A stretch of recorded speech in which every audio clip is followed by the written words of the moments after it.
প্রিয় শিক্ষার্থী, দশম শ্রেণী গণিতের স্কোরিং পার্ট হচ্ছে থিওরেম। জ্যামিতির থিওরেম থেকে কিন্তু অনেক স্কোর করা যায়। ইজি কয়েকটা থিওরেম রয়েছে, সেগুলো শিখলেই হয়ে যায়, পরীক্ষায় সরাসরি হুবহু এমনই এসে যায় এবং আপনারা মার্ক পেয়ে যেতে পারেন অনায়াসই। তো আজকে আমরা উপপাদ্য দেখে নেব, কোনগুলি শিখতে হবে পরীক্ষার জন্য, কোনগুলি ইম্পর্টেন্ট রয়েছে। শর্ট কোয়েশ্চনটা আগে দেখে নেই, তারপর উপপাদ্য। প্রথম প্রশ্ন, 2 সেমি ও 3 সেমি ব্যাসার্ধের দুটি বৃত্তের কেন্দ্রদ্বয়ের মধ্যবর্তী দূরত্ব 5 সেমি হলে বৃত্ত দুটির সাধারণ স্পর্শকের দৈর্ঘ্য নির্ণয় করো। তো সাধারণ স্পর্শকের দৈর্ঘ্য নির্ণয় করার একটা সহজ সূত্র রয়েছে। সূত্রটা হচ্ছে √d² minus r1 minus r2 whole square. সেটা হচ্ছে সূত্র। এখানে ডি হচ্ছে বৃত্ত দুটির মধ্যে দূরত্ব, r1 এবং r2 হচ্ছে বৃত্ত দুটির ব্যাসার্ধ। এই সূত্র ইউজ করে তোমরা এটা করে নিতে পারো। এক্ষেত্রে আমাদের যে প্রশ্নটা দেয়, বৃত্ত দুটির মধ্যবর্তী দূরত্ব হচ্ছে 5 সেমি, তার মানে ডি মানে হচ্ছে 5² মাইনাস r1 মাইনাস r2। যদি আমি r1 ধরি, প্রথম বৃত্ত 2 সেমি, আর যদি r2 ধরি 3 সেমি, তাহলে 2 মাইনাস 3 হোল স্কোয়ার, উপরে থাকছে √। ওকে, সেটাকে আমরা একটু ছোট করে নেই। ইয়েস, তো এক্ষেত্রে আমাদের 5 এর স্কোয়ার হচ্ছে 25, মাইনাস 2 থেকে 3 গেলে হচ্ছে -1 এর স্কোয়ার। তো -1 এর স্কোয়ার কত? -1 এর স্কোয়ার হচ্ছে 1। তো 25 মাইনাস 1, তো √24 হচ্ছে আনসার। তো √24কে আমরা কি লিখতে পারি? কিছু লেখা যাবে? হ্যাঁ, 4√6 লেখা, না 2√6 লেখা যাবে, 2√6। ওকে, 2√6 লেখা যাবে। তো বৃত্ত দুটির সাধারণ স্পর্শকের দৈর্ঘ্য হচ্ছে 2√6 সেন্টিমিটার। ওকে, হয়ে গেল এটা। পরের প্রশ্ন যেটা, সেটা হচ্ছে যদি sin 30 degree minus x cos 30 degree is equal two 0 হয়, তাহলে এক্স এর মান কত? তো দেয়া আছে sin 30 degree minus x cos 45 degree is equal two 0। এটাই তো। তোমরা মান বসিয়ে দিই। মান নিশ্চয়ই তোমরা শিখেছো। sin 30 ডিগ্রি মানে হচ্ছে 1/2, আর cos 45 ডিগ্রি মানে হচ্ছে 1/√2 ইজ ইকুয়াল টু 0। তো এক্ষেত্রে আমি লিখতে পারি 1/2 is equal two x into 1 মানে হচ্ছে x ইন্টু 1 যদি করি তাহলে হচ্ছে x/√2। এটাই তো। ওকে, তো সেটার মান কত হচ্ছে? সেটার মান হচ্ছে, যদি আমি কোনাকুনি গুণ করি, ওই যে x এর সাথে 2 এর গুণ হয়ে যাবে, x এর সাথে 2 এর গুণ হয়ে যাবে, ঠিক আছে? 2x ইজ ইকুয়াল টু √2, এই যে কোনাকুনি গুণ, √2 এর সাথে 1 গুণ হয়ে যাবে √2, তার মানে হচ্ছে x is equal two √2/2। x is equal two √2/2, সেটা হচ্ছে আনসার। হয়ে গেল সেটা।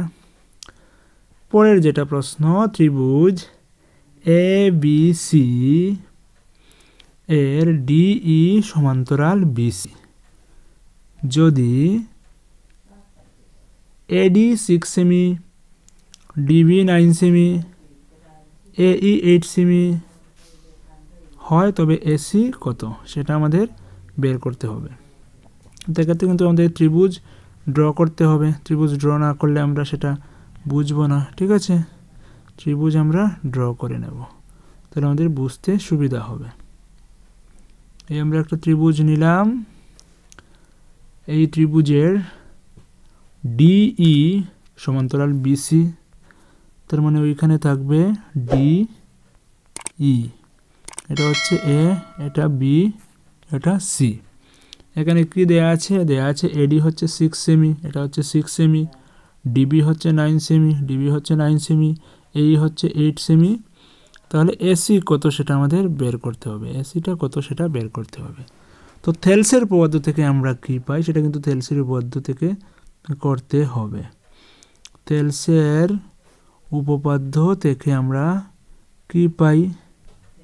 থেলসের উপপাদ্য থেকে আমরা পাই AD/DB সমান সমান AE/EC। সেটা তোমরা নিশ্চয়ই সবাই জানো। থেলসের উপপাদ্য হচ্ছে এডি বাই ডিভি হচ্ছে ওইটা বাই ওইটা ইজ ইকুয়াল টু ওইটা বাই ওইটা। Okay, AD by DV is equal to এই বাই ইসি।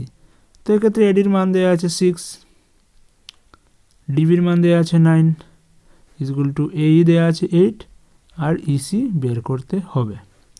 ইসির মান কিন্তু এখন অনায়াসেই বেরিয়ে যাবে। ওকে, তো যদি আমরা কোনাকুনি গুণ করি তাহলে 6 ইসি ইজ ইকুয়াল টু 6 ইসি ইজ ইকুয়াল টু 9 ইন্টু 8, বা ইসি is equal to 9 into 8 by 6। তো 6 দিয়ে যদি আমরা কাটি তাহলে কি হচ্ছে 4 দুগুণে 8, 3 দুগুণে 6, 3 3-এ 9, তাহলে আমাদের গুণফল হচ্ছে 3 4-এ 12, 12। তো ইসি হচ্ছে 12 সেন্টিমিটার, ইসি হচ্ছে 12 সেন্টিমিটার। ওকে, ইসি হচ্ছে 12 সেন্টিমিটার। কিন্তু আমাদের প্রশ্নে বলা আছে এসি এর দৈর্ঘ্য কত। তো এখন দেখো এটা হচ্ছে 12, এটা হচ্ছে 8, এসি মানে হচ্ছে পুরোটার দৈর্ঘ্য কত।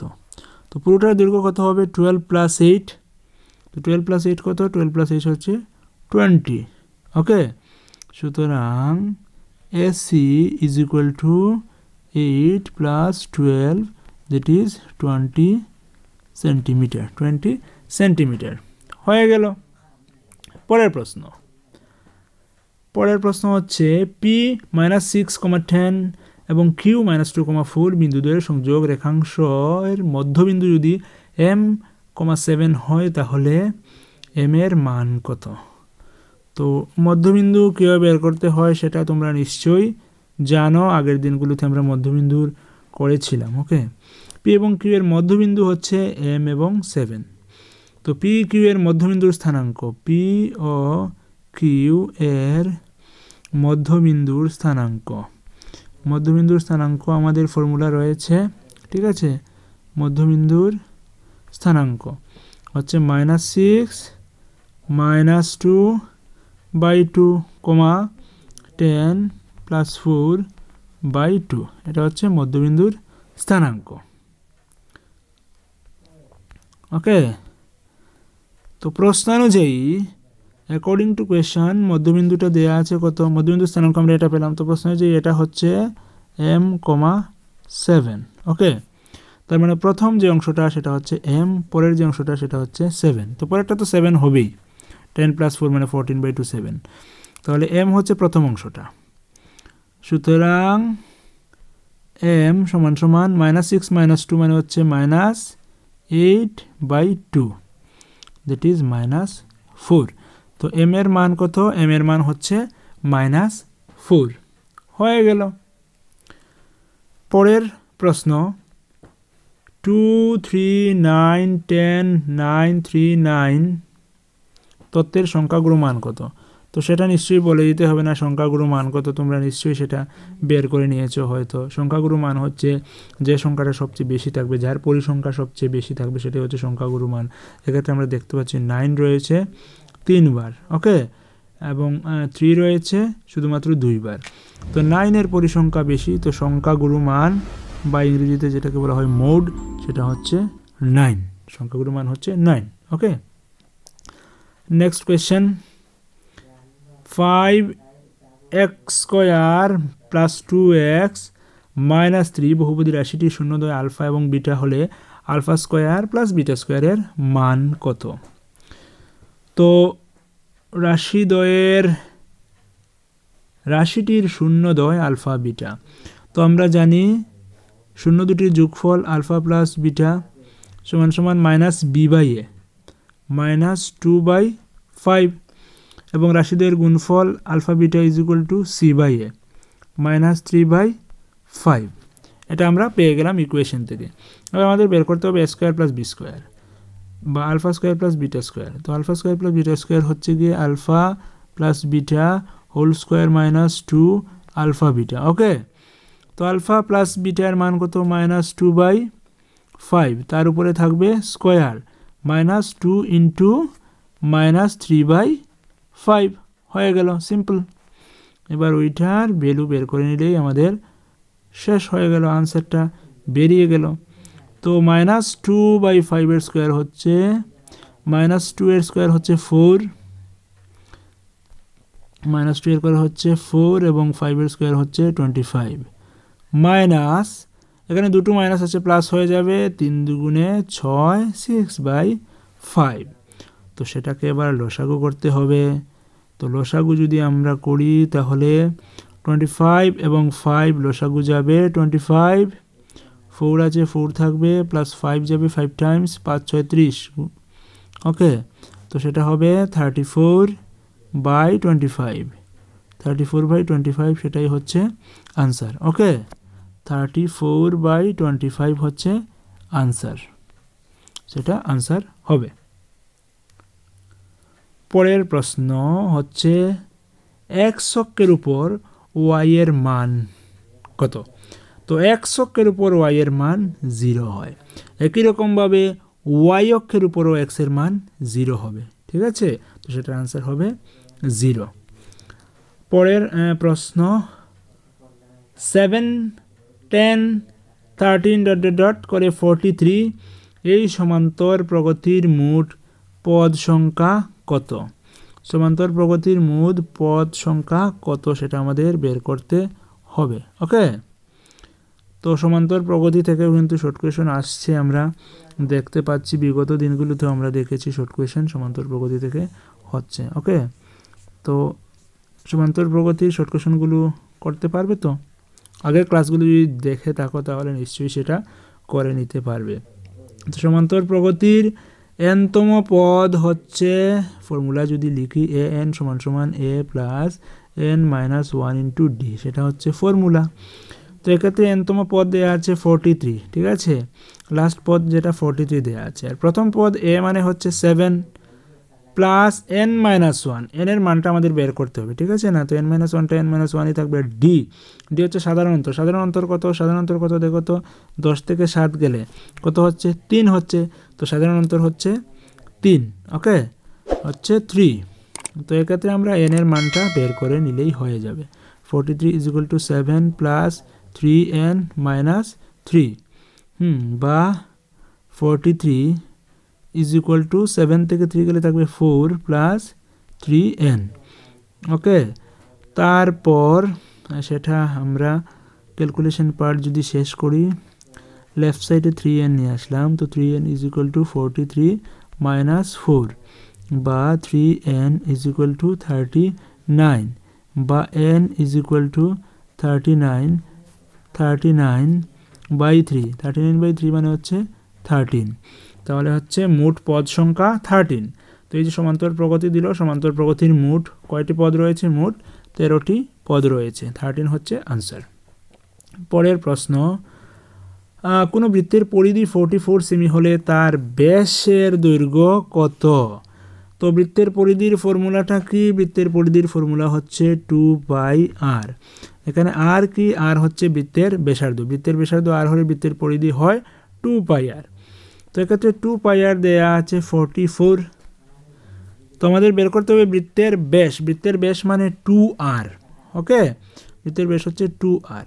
তো 2r যদি আমি লিখি তাহলে আমাদের লিখতে হবে 44/π, পাইটা নিচে চলে যাবে। ঠিক আছে, তো 2r এর দৈর্ঘ্য আমাদের বের করতে হবে। তো 44/π, পাই মানে হচ্ছে 22/7। তো আমরা 7টাকে উপরে লিখে দেব। তো 22 44 কেটে যাবে 2 দিয়ে, 7 2 যা 14। ওকে, তো এক্ষেত্রে বৃত্তের ব্যাসের দৈর্ঘ্য হবে 14 সেমি। এখানে যেহেতু সেমি দেয়া আছে তো সেটা হবে 14 সেমি। বৃত্তের ব্যাস হবে 14 সেমি। পরের প্রশ্ন, যদি sin θ - cos θ = cos θ হয় তবে tan θ এর মান কত হবে? তো দেয়া আছে sin θ - cos θ = cos θ।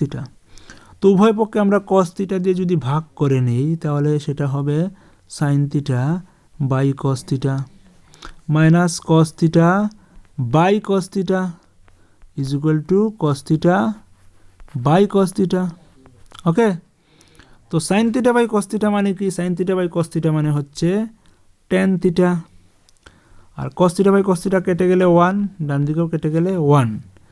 তো এক্ষেত্রে আমরা কি পেলাম, tan θ ইজ ইকুয়াল টু, ডান দিকে 1 আছে, বাম দিকের 1টাও যদি ডান দিকে নিয়ে আসি +1 হয়ে যাবে, তার মানে হয়ে যাবে 2।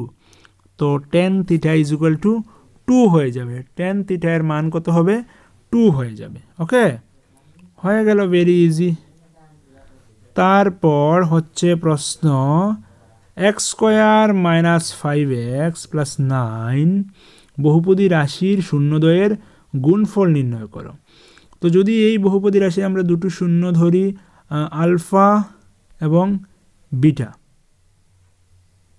আলফা এবং বিটা যদি শূন্য ধরি, তাহলে শূন্যদ্বয়ের গুণফল কত হয়, alpha beta is equal to হবে c/a। c মানে হচ্ছে ধ্রুবক পদ বাই x² এর সহগ, x² এর সহগ হচ্ছে 1। তো আলফা বিটা হচ্ছে 9/1, দ্যাট ইজ 9।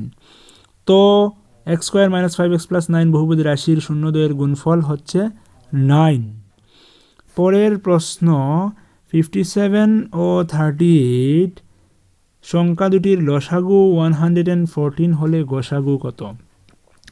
আমরা জানি যে কোনো সংখ্যার লসাগু ও গসাগু এর গুণফল, লসাগু ইন্টু গসাগু সমান সমান হচ্ছে সংখ্যা দুটির গুণফল। আমরা জানি যে কোনো সংখ্যার লসাগু এবং গসাগুর গুণফল সংখ্যা দুটির গুণফলের সমান হয়। তো এক্ষেত্রে গসাগু আমাদের বের করতে হবে। ধরলাম যে আমি গসাগু হচ্ছে x, সুতরাং লসাগু ইন্টু গসাগু মানে 114 ইন্টু x সমান সমান হচ্ছে সংখ্যা দুটির গুণফল, মানে হচ্ছে 57 ইন্টু 38। ওকে, তো সেখান থেকে আমি x বের করে নিতে পারি। x সমান সমান কি হবে, x সমান সমান হবে 57 ইন্টু 38 বাই 114। 57 2 দিয়ে কাটলে 114 হয়, 238 দিয়ে কাটলে 19 হয়ে যায়। 238 দিয়ে যদি আমি কাটি সেটা হয়ে যাবে 19। অতএব আমার x এর মান কত হয়ে গেল, আমার x হয়ে যাবে 19। ওকে, 19 হয়ে যাবে, অর্থাৎ সংখ্যা দুটির গসাগু হবে 19, গসাগু হচ্ছে 19। পরের প্রশ্ন হচ্ছে একটি নিরেট অর্ধগোলকের কটি তল? তো নিরেট অর্ধগোলক, সম্পূর্ণ গোলক যখন থাকলো এমন থাকলো, ঠিক আছে, বলের মতো, যখন সেটা অর্ধগোলক হয়ে গেল আমরা অর্ধেক বরাবর কেটে নিলাম, সেটা উপর দিকটা হয়ে যাবে বৃত্তাকার আর বাকিটা তো অর্ধগোলকীয় আকৃতির হয়ে যাবে। তো এক্ষেত্রে তল কয়টা, তার দুটো তল, এই যে দেখতে পাচ্ছেন সেটা, এই যে এতটুকু, সেগুলো হচ্ছে বক্রতল, আর এই যে উপরের দিকটা যেটা দেখতে পাচ্ছেন সেটা হচ্ছে সমতল।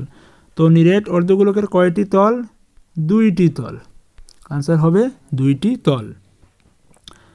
পরের প্রশ্ন একটি অর্ধগোলকের ব্যাস 4.2 সেমি, এটির আয়তন নির্ণয় করো।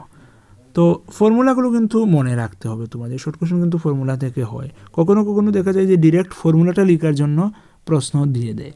তো অর্ধগোলকের ব্যাস হচ্ছে 4.2 সেমি, তাহলে ব্যাসার্ধ কত, ব্যাসার্ধ আর হচ্ছে 4.2/2 সেমি, তার মানে হচ্ছে 2.1 সেমি, 2.1 সেমি। এক্ষেত্রে আমাদের বের করতে হবে অর্ধগোলকের আয়তন। অর্ধগোলকের আয়তন কত, অর্ধগোলকের আয়তন হচ্ছে 2/3 πr³, কারণ গোলকের আয়তন হচ্ছে 4/3 πr³, তো অর্ধগোলকের আয়তন হয়ে যাবে 2/3 πr³। ওকে, হয়ে যাবে 2/3 πr³। তো আমরা লিখব যে 2/3 ইন্টু পাই মানে হচ্ছে 22/7 ইন্টু r³ মানে হতো, r³ মানে হচ্ছে 2.1 ইন্টু 2.1 ইন্টু 2.1 ইন্টু 2.1 ইন্টু 2.1। এটা আমরা পয়েন্ট দিলাম, একটু বড় হয়ে গেছে না, উপর দিকে হয়ে গেছে, সেটা কিন্তু পয়েন্ট ধরে নিতে হবে। তো 3/7 হচ্ছে 21, যদি এটাকে কাটি তাহলে 2.1, তো 2.1, আচ্ছা এটাকে একটু সহজ করে নিই, আমরা 21কে যদি 2.1/10 লিখি তাহলে কিন্তু ইজি হয়ে যায়, ঠিক আছে। 2.1 যে তিনটা রয়েছে, 2.1কে আমরা 21/10 লিখি তাহলে কিন্তু ইজি হবে। 2.1 ধরে করলেও হবে, বাট এটা ইজি হবে, অনেকটা ইজি হবে। ঝামেলা থাকবে না আমাদের দশমিকের। 21/10 21/10 21/10 আমরা লিখে নিলাম। এবার দেখো 3 আর 7 21 সরাসরি কেটে নিতে পারি, ঠিক আছে না। 2 দিয়ে আমি 10কে কেটে নিতে পারি, 5 দুগুণে 10। আবার 10 কাটতে পারি, 5 দুগুণে 10, 11 দুগুণে 22। ওকে, তো এবার নিচে আমার কত থাকলো, 5 5 25, 25 10 250, নিচে থাকলো আমার 250। উপরে কত থাকলো, উপরে থাকলো 11 ইন্টু 21 ইন্টু 21। তো 21-এর স্কোয়ার কত, 441, 441 ইন্টু 11, সেটা আমাদের করতে হবে, হিসেবটা তো অবশ্যই আমাদের করতে হবে। 441 ইন্টু 11, তো 441 ইন্টু 10, 441 ইন্টু 11 মানে হচ্ছে 441 ইন্টু 10 প্লাস 441। তো আমি সহজভাবে আমি যেভাবে করি, তো আমি করব 4410 প্লাস 441। তো সেটা যদি আমি যোগ করি 1 5 8 4 4851, 4851 বাই 250। তো 250 দিয়ে ভাগ করা মানে হচ্ছে আমি যদি 4 দিয়ে গুণ করে নেই, একই সমান হবে, গুণ করে দশমিককে 3 ঘর আগে বসাতে হবে, ঠিক আছে। তো সেটা আমরা 250 দিয়ে ভাগ না করে 4 দিয়ে গুণ করে 3 ঘর আগে দশমিক বসিয়ে দিলে হবে। তো 4 দিয়ে গুণ করি, 4 একে 4, সেগুলো হচ্ছে শর্টকাট ট্রিক্স, সেগুলো আমরা আলাদাভাবে আলোচনা করেছি কীভাবে শর্টকাট ট্রিক্স ইউজ করে করা যায়। সেটা হচ্ছে সিম্পলিফিকেশনের চ্যাপ্টার যখন করেছিলাম তখন সেটা আলোচনা করা হয়েছিল। 4 একে 4, 4 5 20, 0 হাতের হলো 2, 4 8 32 আর 2 34, 4 হাতের হলো 3, 4 4 16 আর 3 19। তো 3 ঘর আগে দশমিক বসবে মানে ওইখানে দশমিক বসবে, তো সেটা হয়ে যাবে 19.404, 19.404 আনসার হয়ে যাবে। তো 19.404 সেন্টিমিটার কিউব, সেটা হবে আনসার। ওকে, পরের প্রশ্ন, কোনো সমকোণী ত্রিভুজের অতিভুজ এবং লম্বের দৈর্ঘ্য যথাক্রমে 20 সেমি এবং 12 সেমি হলে ভূমির দৈর্ঘ্য কত? তো সমকোণী ত্রিভুজের অতিভুজ হচ্ছে 20 সেমি এবং লম্ব হচ্ছে 12 সেমি, তাহলে ভূমি কত? তো সমকোণী ত্রিভুজের ক্ষেত্রে আমরা জানি ভূমি স্কোয়ার প্লাস লম্ব স্কোয়ার সমান সমান অতিভুজ স্কোয়ার। ওকে, তো x স্কোয়ার প্লাস 12 স্কোয়ার হচ্ছে 144 ইকুয়াল টু 20 স্কোয়ার হচ্ছে 400। তো আমরা যদি হিসেব করি x square equal to 400 minus 144, তো 400 মাইনাস 144 হচ্ছে 256। 256 কত এর স্কোয়ার? 256 হচ্ছে 16 এর স্কোয়ার। ওকে, 256 হচ্ছে 16 এর স্কোয়ার। তো আমরা লিখতে পারি যে x square is equal two 16 square বা x ইজ ইকুয়াল টু 16। অতএব ভূমির দৈর্ঘ্য, যে ত্রিভুজের ভূমি হচ্ছে 16 সেন্টিমিটার, ভূমি হচ্ছে 16 সেন্টিমিটার। পরের প্রশ্ন, একটি অনিশ্চিত ঘটনার সম্ভাবনার মান কত? তো সেটাও নিশ্চয়ই সবাই পারবে, আগের ক্লাসগুলো যদি দেখে থাকো। নিশ্চিত ঘটনার সম্ভাবনা হচ্ছে 1, অনিশ্চিত ঘটনার সম্ভাবনা হচ্ছে 0। তো এখন যে প্রশ্নটা করা হলো অনিশ্চিত ঘটনার সম্ভাবনা কত, আনসার হবে 0। ওকে, আর সম্ভাবনার যোগফল সবসময় 1 হয়, কোনো ঘটনার সম্ভাবনার মান সবসময় 0 থেকে 1 এর মধ্যে হয়। তো আজ এখানে আমাদের সেশন কমপ্লিট করছি। প্রিয় শিক্ষার্থী, উপপাদ্য যেগুলো শিখতে হবে সেগুলো হচ্ছে এনসিইআরটির বাংলা মিডিয়ামে টেক্সট বইয়ের 124 পেজের উপপাদ্য 6.1, 131 পেজের উপপাদ্য 6.3, 132 পেজের উপপাদ্য 6.4, এগুলো দাগ দিয়ে রেখে দেবেন। এনসিইআরটি বাংলা মিডিয়ামের এই বছরের টেক্সট বইয়ে 145 এর উপপাদ্য 6.8, 211 এর উপপাদ্য 10.2, এগুলো অবশ্যই শিখতে হবে। এবং 212 পেজের উদাহরণ 2, এগুলো শিখতে হবে। ওকে, তো পেজ নাম্বারগুলো দেখে নিলেন, দাগ দিয়ে রেখে দেবেন, এগুলো শিখে নিতে হবে। তার মধ্যে যারা মনে করছো কিছুই শিখবে না, তারাও যাতে 124 এর উপপাদ্য 6.1 এবং 140 এর উপপাদ্য 6.8 এই দুটো অবশ্যই শিখতে হবে। ওকে, কারণ এগুলো স্টার মার্ক দেওয়া আছে, মানে এগুলো আসার সম্ভাবনা খুবই প্রবল। তো এই হচ্ছে উপপাদ্য, মোটামুটি এগুলো অবশ্যই শিখতে হবে। তারপর আরও যারা শিখতে চাইবেন তাদের জন্য দেব। বর্তমানে এগুলো অবশ্যই আপনারা শিখে নেবেন।